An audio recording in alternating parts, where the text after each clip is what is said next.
My name's Zio, and if you haven't seen it already, I put out a tweet the other day that really seemed to strike a chord with some folks.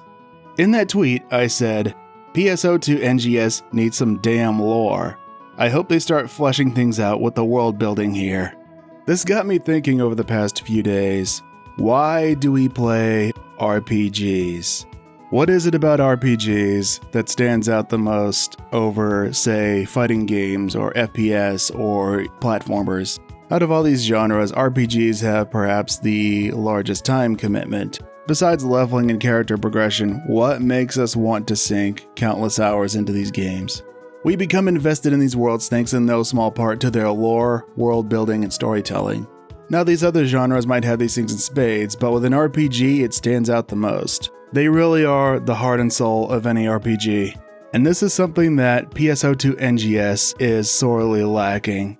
And apparently quite a few of you agree with me on this. We want to feel like we're part of that world. We want to feel invested in that world and the people inhabiting it, even if we don't know their names. Even that no-name random NPC who says the same thing over and over again and blocks our way whenever we try to go into a shop. Even if the poor bastard has the IQ of a houseplant, he still doesn't deserve to die at the hands of the big bad. We want to explore a living, breathing world.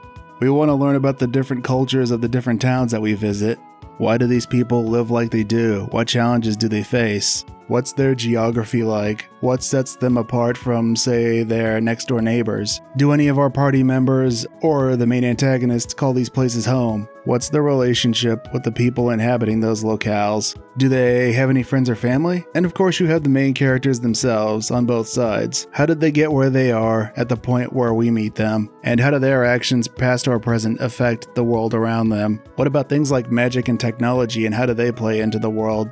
The answers to these questions make us feel invested in these worlds. I'm going to use Final Fantasy VI as an example here, as it's one of my favorite games of all time. Before the events of the game, there was a cataclysmic event called the War of the Magi, which damn near destroyed everything. So 1,000 years later, the Gestalian Empire seeks to take over the world with the help of a power they developed called Magitech. The process involves taking magic from espers and imbuing machines and humans with that power. An Imperial general named Kefka was Patient Zero. This gave him great magical power at the cost of his sanity. Throughout the game you see the Empire and Kefka's actions and their effect not just on the main characters, but on the world at large. You follow Terra on her journey of figuring out who she is in the world, and then you have the other characters navigating their own challenges, like Cyan dealing with the grief of losing his wife and son at the hands of the Empire. All these things come together to make that game such a memorable experience. That is one of the reasons that people remember it so fondly almost 30 years later. In PSO2's case, we have the Oracle fleet, and we have ARCs and their relationship with the planets they've explored so far.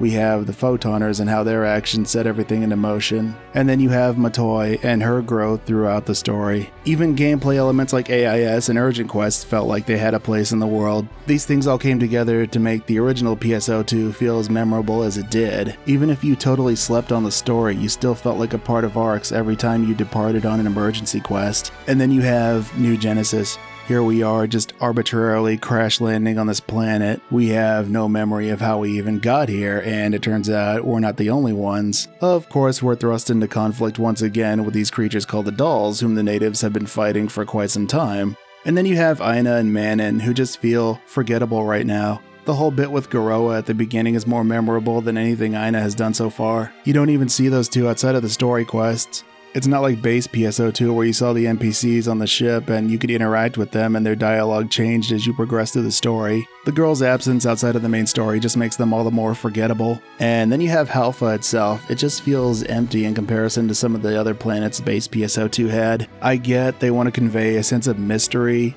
but there's a difference between being mysterious and just being empty. Yeah, there are little bitty breadcrumbs here and there, but as of right now, there's no real reason to care about Halpha or the people in it. It's like, okay, the dolls are attacking again, and we're supposed to care. Why? We don't have any apparent beef with these things. It goes back to the questions that I asked in the beginning, and NGS doesn't do a very good job answering those questions, at least not right now. It goes back to the original question, why do we play RPGs? We play them because we want to be immersed in a world that's different from ours. When SEGA set out to create the original PSO2, they wanted to show the world what a free-to-play RPG could be. Supposedly NGS is set 1,000 years after the base game, but where's the connective tissue? What's the connection between Oracle's arcs and Halpha's arcs? Is it just arcs in name only? Even the different series in the Mega Man franchise had some connections between them, like how Dr. Light and Dr. Wily made X and Zero, and then you had the X in the Zero series and subsequently ZX. I seriously hope they flesh these things out, not just because I want to make more videos. I love streaming and making videos for you guys, and I also want to feel like I'm a part of this crazy mechanical planet thingy.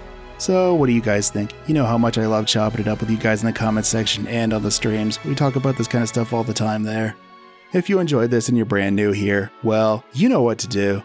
As always, thank you so much for watching and for the continued support. I hope you enjoy the rest of your day. And remember, to thine own self be true. Until next time, farewell.